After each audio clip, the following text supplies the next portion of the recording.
मधेपुर थाना क्षेत्र के बिशनपुर गांव निवासी नथुनी सिंह ने मारपीट करने, रंगदारी मांगने और जबरदस्ती जमीन में मिट्टी काटने को लेकर गुरुवार को मधेपुर थाने में एफआईआर दर्ज कराई है। दर्ज एफआईआर में ग्रामीण नफे कुमार यादव को नामजद आरोपी बनाया गया है। एफआईआर में पीड़ित ने कहा है कि नफे कुमार यादव द्वारा बार बार हमसे 50,000 रुपये रंगदारी मांगा जा रहा था।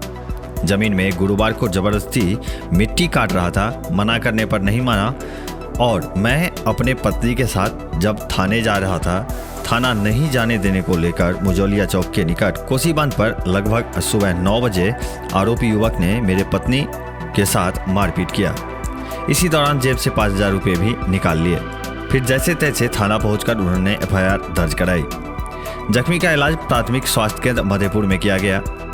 एएसआई मुरली पासवान ने मामले में त्वरित कार्रवाई करते हुए आरोपी नफे कुमार यादव को धर दबोचा। एएसआई ने बताया कि आरोपी युवक के पास से चोरी की बाइक भी जब्त की गई है।